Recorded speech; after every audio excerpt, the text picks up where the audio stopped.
All my life, I can remember the importance of story. I can recall everything that I learned in school. It remained with me when it was told in a narrative format or in a story. Um, Growing up, I had went to school with some very creative, very intelligent, yet at times very rowdy kids. And whenever we would have, I can remember grades 1 through 3, whenever we had what was known then as story time, I would be transfixed on the narrator, on the teacher, as the story was being read or told.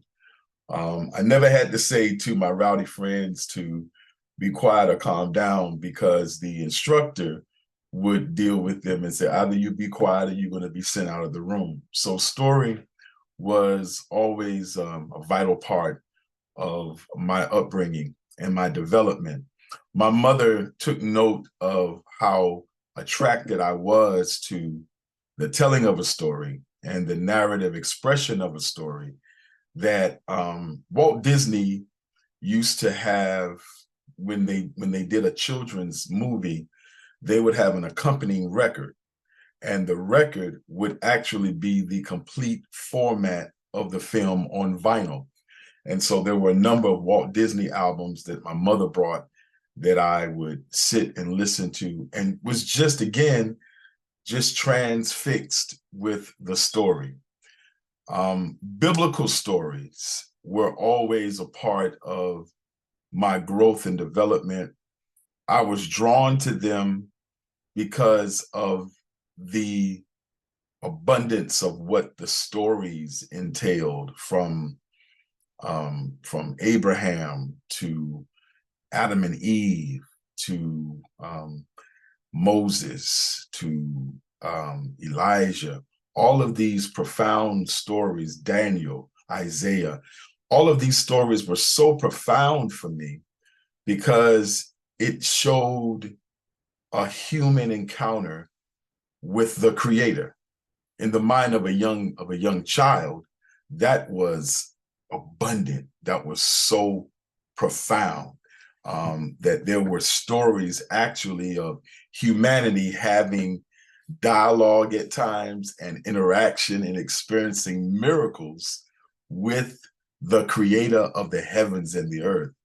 And secondly, those stories have always been important for me because they were important to the elders in my family, beginning with my grandparents to my aunts and uncles, my father in the ministry, who was my cousin, my mother, so many that were a part of my upbringing and development, who took stock and engaged and invested themselves in the biblical narrative.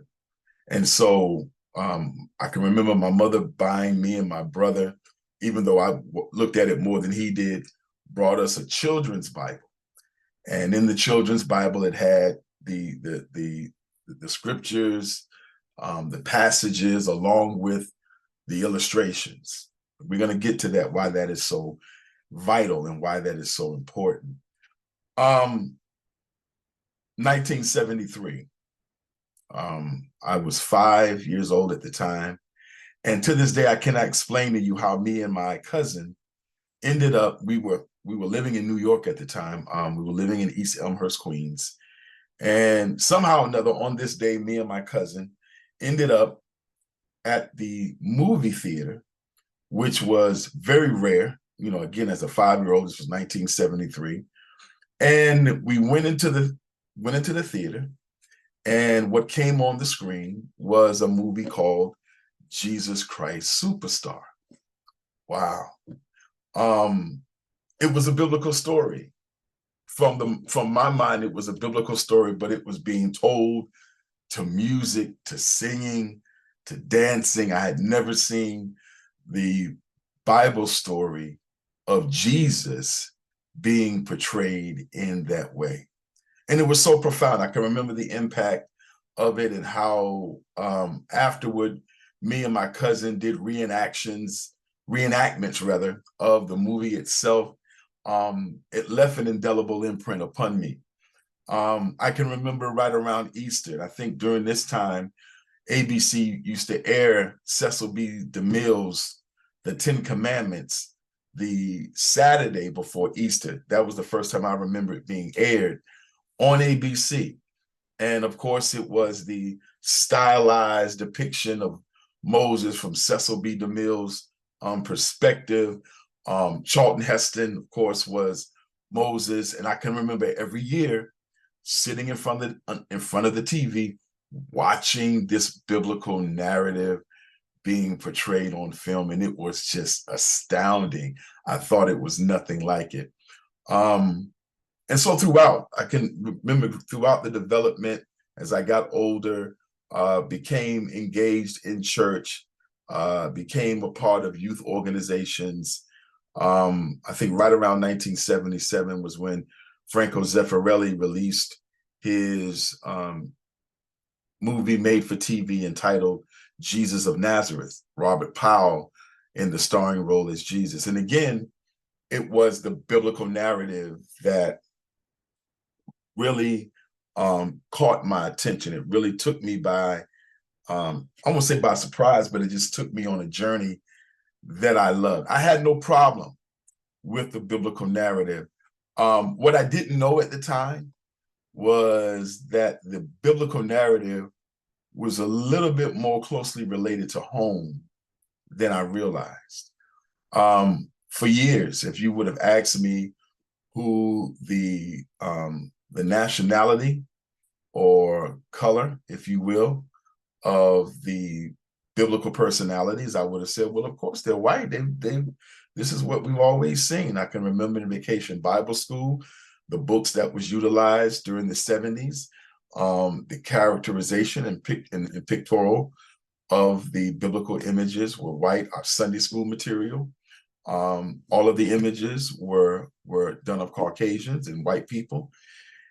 And that didn't concern me because I just assumed that that's who they were. But then I discovered something called geography. And I began to look in the scriptures and begin to look at some of the locations, particularly before we get into the New Testament, where we do see the engagement of Roman and Greek cultures being intertwined. But in the Old Testament, when I looked at the Phoenicians, I looked up the Philistines, I looked up the Sumerians, I looked up the Akkadians, I looked up the original Hebrews, I looked up the Chaldeans. And what I began to discover was that all of them, all of these nations, number one, they were located on the continent of Africa. That caused me to pause and say, Africa? Well, that doesn't make sense because Israel is not in Africa. That's what I initially told myself. Israel is not in Africa. But then I looked on the map, and I looked on particularly older maps. Before, what I discovered was that there were actual changes made to the maps. That also caught me by surprise because I began to ask myself, well, why would there be a need to change the maps? It never dawned on me of the possibility that there was an intent behind how these nations, particularly biblical personification of nations and locations, were not given the full proximity and identity of being a part of the continent of Africa. Soon discovered that up until the building of the Suez Canal, that Egypt was actually Egypt and Israel were actually in Africa, and that it wasn't until the construction of the Suez Canal beginning in April 25th of 1859, it was completed on November 17th of 1869, that once that was constructed, once that canal was built, then Israel and Egypt became a part of what we now refer to as the Middle East. But all of those countries, all of those regions are still residing on the continent of Africa. I thought it was peculiar. I thought it was peculiar. What I also took note of was from the biblical film portrayals that I had watched up until, well, really all my life, I had watched depictions of the biblical story done in many formats, told in many different ways. From even, I remember a televised movie. Well, I think it was in the movies, but I saw it first on television, called The Bible.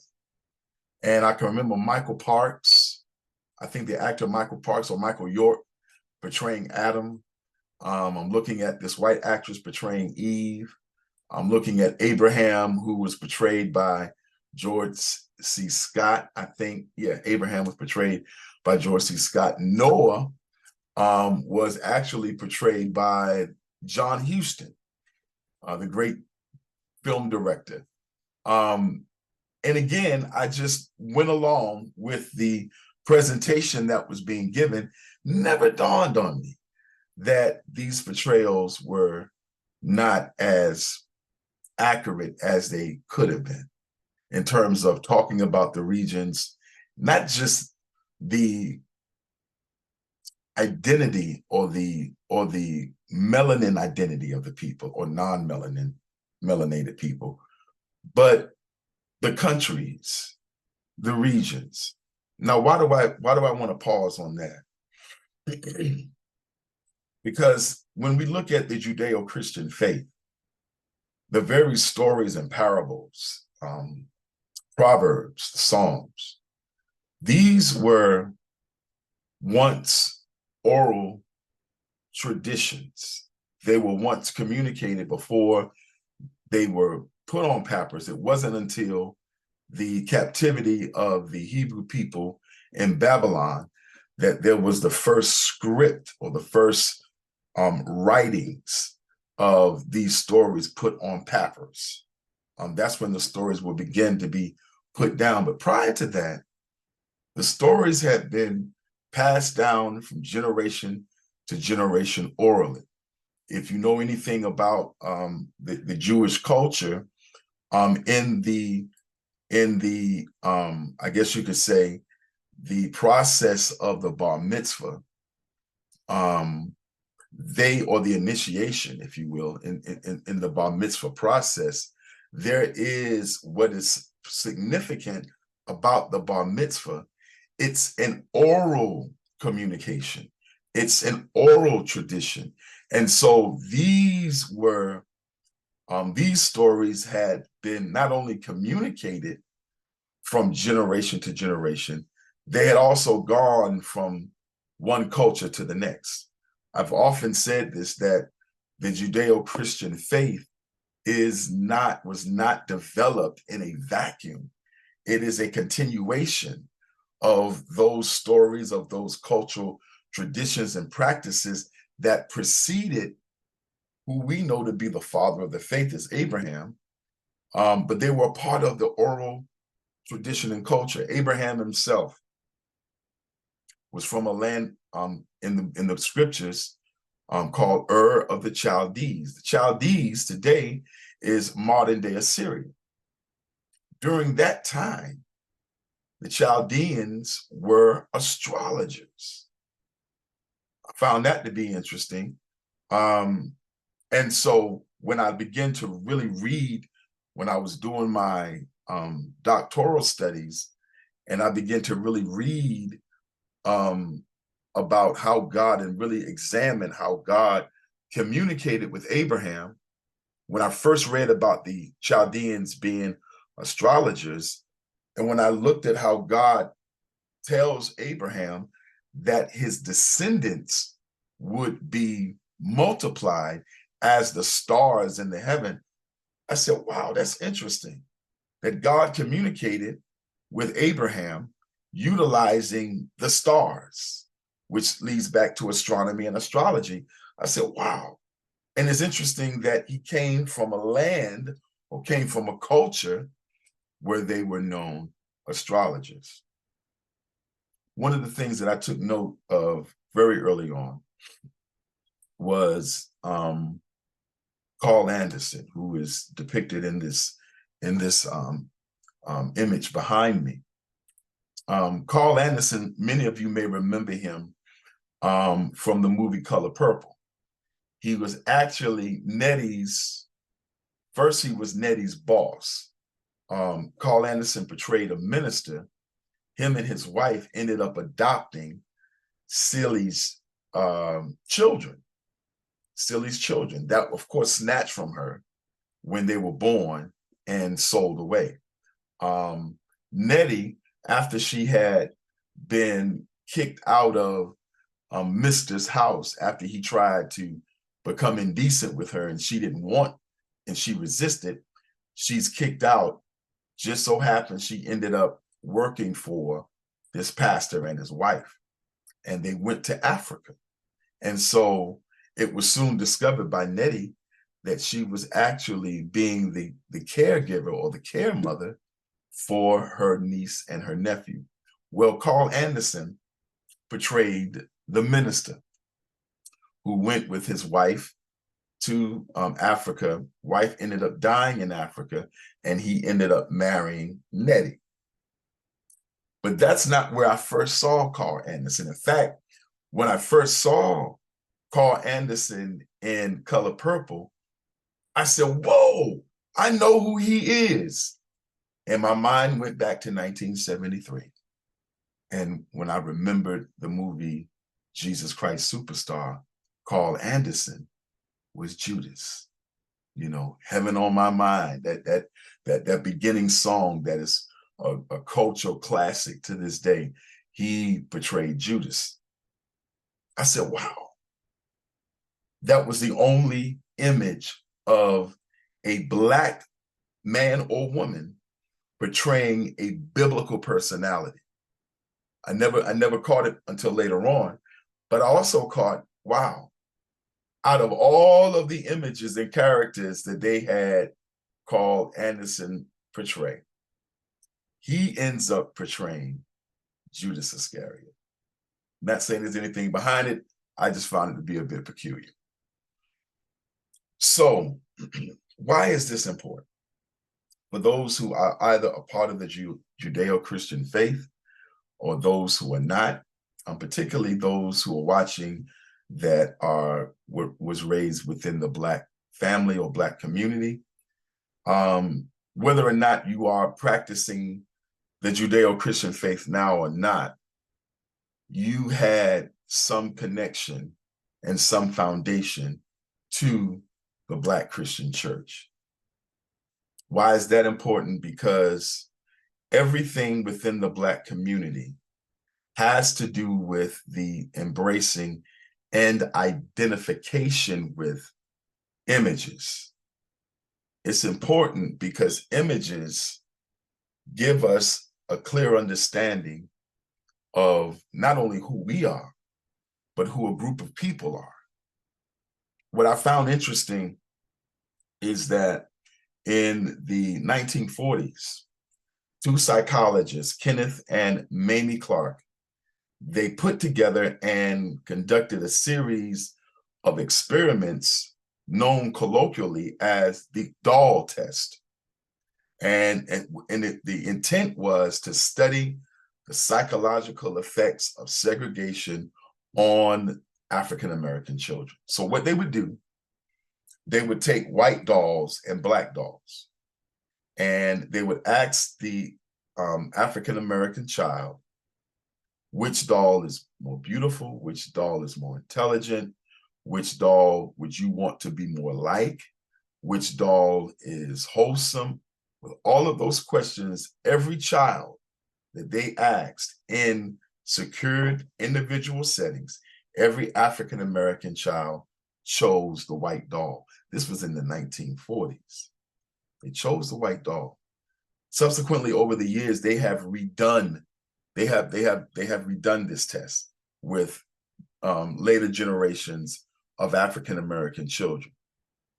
In every test that has been done, whenever they put a white doll and a black doll before a black child, they would consistently say that the white dolls were good, they were believable, they were trustworthy, and that the black dolls were bad, they were wicked, they were always getting in trouble. And then this was the one question that really touched my heart. One of the children was asked, which doll would you want to be most like? And the black children chose the white doll. That's who they wanted to be like. Then they asked the question, okay, which one of these dolls is more like you? And they chose the black doll. So there's something about image and why that was so important, not to say that they needed to be negative toward the white doll, but the whole notion that they couldn't find anything redemptive about the doll that they identified with themselves. They could not find anything redemptive about the doll that they identified with. They said, I most identify with the black doll, or the black doll is more like me. But their description of the black doll was everything negative and nothing positive. Was there an intent within the Western Christian church? Really, and it goes, and it really precedes the Western Christian church. We have to go back to Rome. When there was the first Roman images after Constantine, who was not anything that should ever be celebrated. He was not a man that should be celebrated.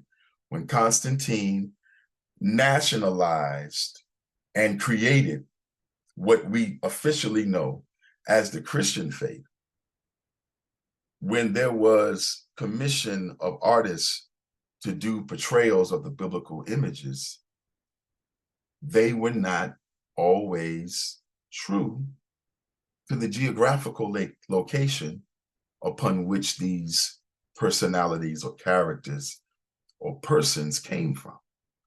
It's interesting because even now when you bring up the concept of Black people in the Bible, okay, we'll just utilize that.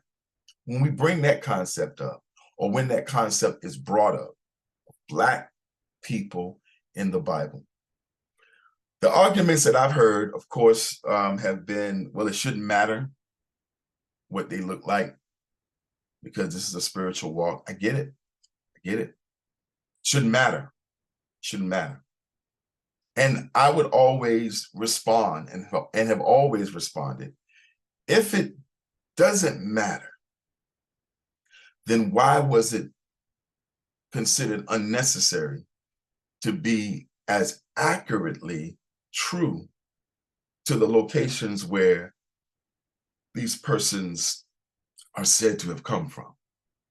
When you look at some of these ancient lands, where a lot of these biblical stories on the African continent have their origin, if all of them have their origin, why was it not necessary ever to have, even if you did an equal portrayal of the biblical personalities and having persons of African American descent or just black descent from whatever, regardless of whatever region that they come from, be in some of these main characterizations and portrayals?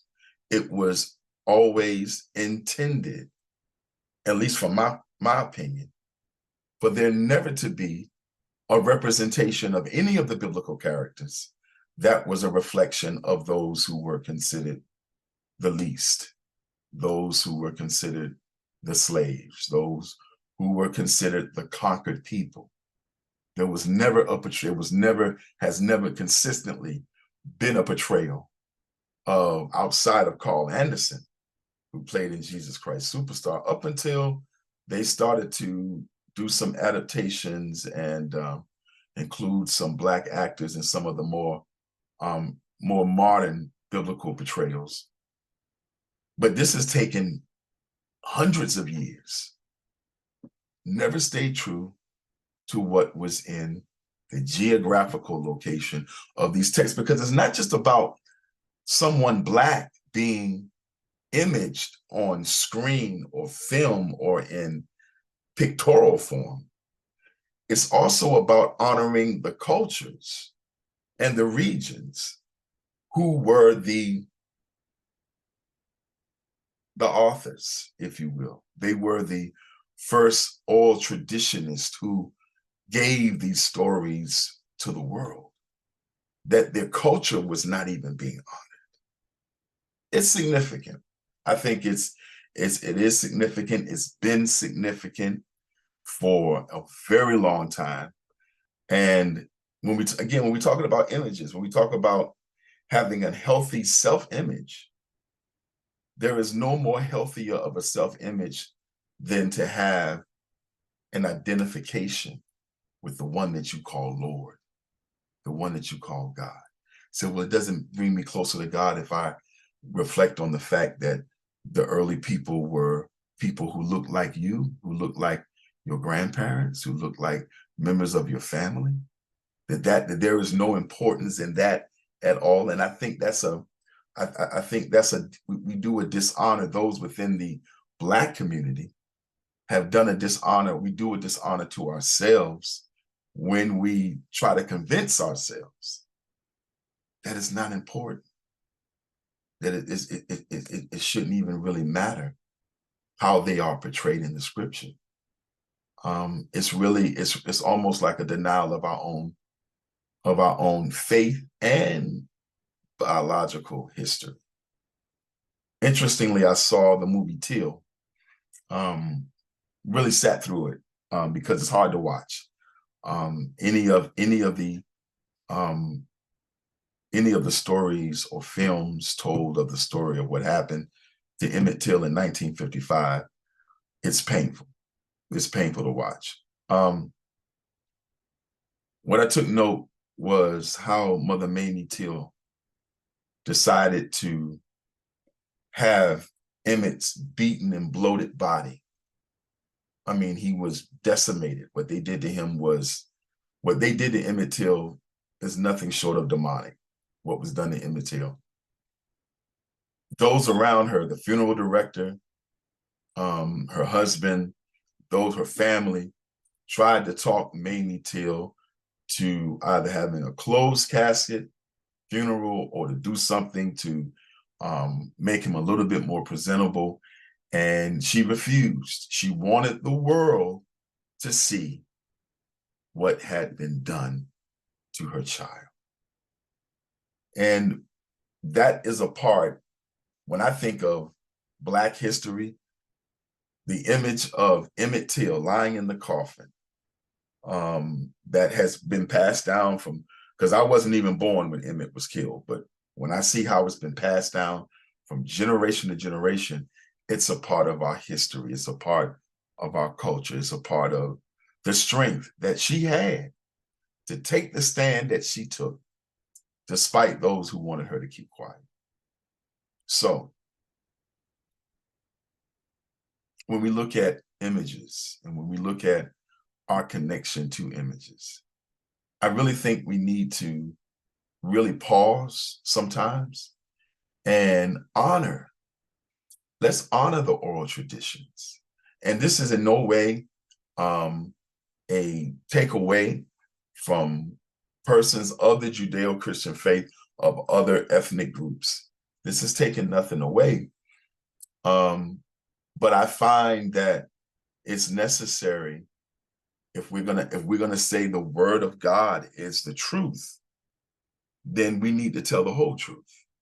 And we need to be willing to not only make a connection to, but identify with the culture, the peoples, those geographical locations where many of these stories had been told and retold orally consistently, year after year, generation after generation. The next portion of this, we need to take a look at who the ancient Hebrews actually were.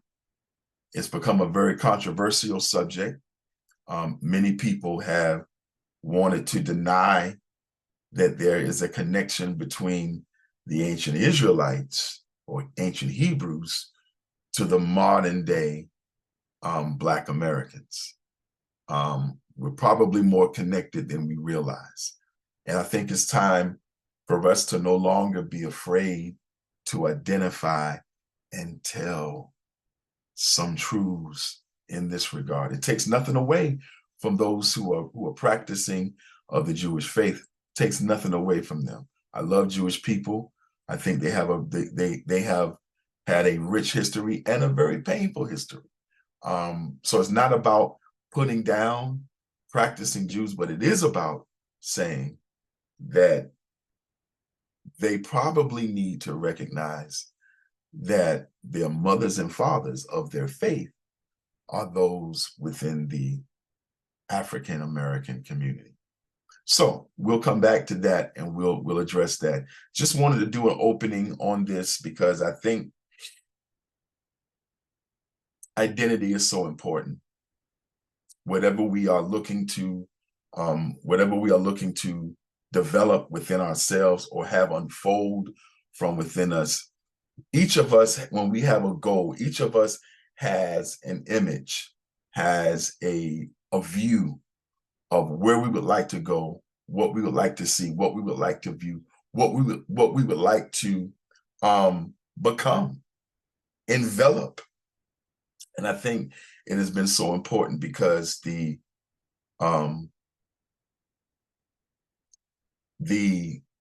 definition of Black identity in America has not only been dishonored, it has been many times distorted.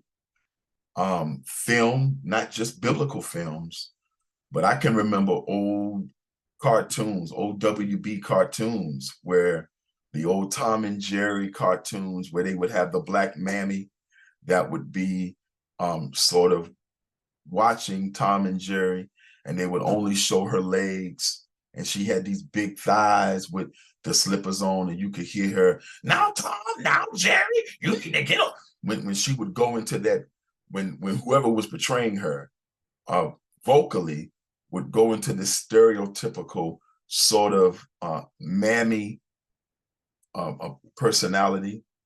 I think that's been important. There have been so many other cartoons throughout history where Black people have not been honored. Black people have been less than honored in many ways. And even now, we still have to be mindful now of how we set the narrative for how we are portrayed, how we are shown on film, on stage, in sports and entertainment. What's written about us is important. The recent LSU NCAA Women's Championship, and how they went after this young lady for doing a gesture that really didn't come from the wrestler John Cena, but she did a gesture that her opponent did, and her opponent was celebrated. But when she did it, when they beat her opponent, and she did it to her opponent, she was villainized by those in the media who happened to be white. They villainized her. So we have to be willing. And thankfully, she didn't allow that to destroy her. She has been interviewed over and over again. She has spoken to the bias in media.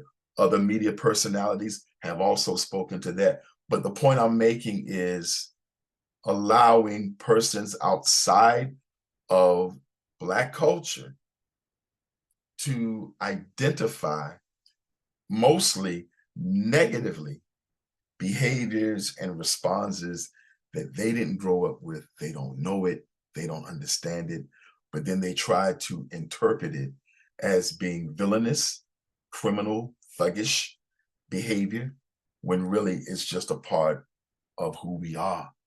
and of our passion and of our fire and of our culture that is loved by those outside of the Black community, loved, and it is used as a means of financial gain as well. So we'll come back to that.